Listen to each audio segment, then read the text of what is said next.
Hi everyone, welcome to our channel Konaseema రుచులు. ఈరోజు నేను మీకు చూపించే రెసిపీ గంజితో ముక్కల పులుసు. చాలా రుచిగా ఉంటుందండి, చాలా సులభంగా తయారు చేసుకోవచ్చు. గంజితో ముక్కల పులుసుకి కావలసిన పదార్థాలు గంజి నేను 2 పూటలు తీసుకున్నానండి.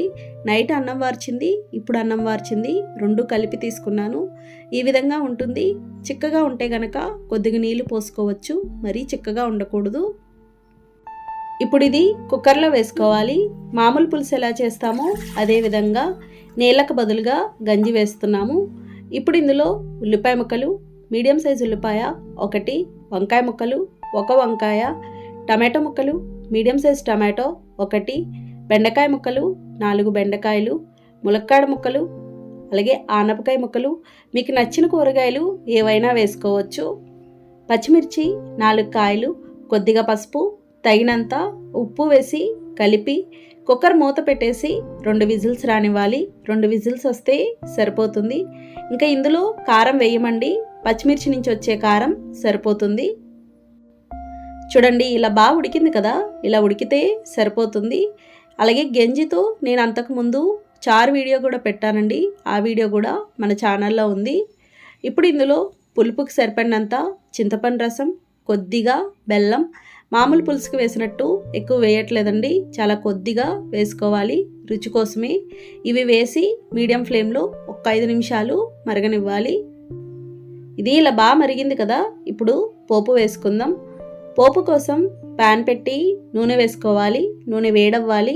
మీరు కావాలి అనుకుంటే 1 స్పూన్ నెయ్యి కూడా వేసుకోవచ్చు. నూనె వేడయ్యాక కచ్చాబచ్చాగా దంచిన వెల్లుల్లి రేఖలు, 1/2 స్పూన్ మెంతులు, 1 స్పూన్ జీలకర్ర, 1 స్పూన్ ఆవాలు వేసి ఫ్రై చేసుకోవాలి. పులుసులకి కొద్దిగా మెంతి గింజలు వేయడం వల్ల మంచి సువాసన వస్తుంది.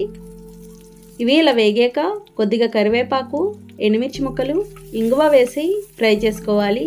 ఎండుమిర్చి 3 కాయలు తీసుకున్నానండి. పోపు అంతా ఇలా వేగింది కదా, ఇప్పుడు స్టవ్ ఆఫ్ చేసుకొని పులుసులో వేసి కలుపుకోవాలి. పోపు వేసాక పులుసు 1 నిమిషం మరిగించుకొని స్టవ్ ఆఫ్ చేసుకుంటే సరిపోతుంది. ఇది ఇలా మరిగాక స్టవ్ ఆఫ్ చేసుకోవాలి. ఇలా ఉంటే సరిపోతుంది. మీకు బాగా చిక్కగా అనిపిస్తే కొంచెం నీళ్లు పోసుకోవచ్చు.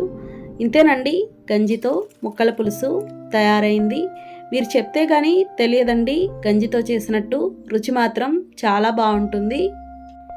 పిల్లలకి కొద్దిగా ముద్దపప్పు, నెయ్యి చొక్క వేసి కలిపి పెట్టండి, ఎంత బాగుంటుందో. చూసారు కదా ఫ్రెండ్స్, చాలా సులభంగా తయారు చేసుకున్నాం. నచ్చిందండి వీడియో? మీకు నచ్చితే లైక్ చేయండి, షేర్ చేయండి, కామెంట్ చేయండి. Thank you for watching. Bye.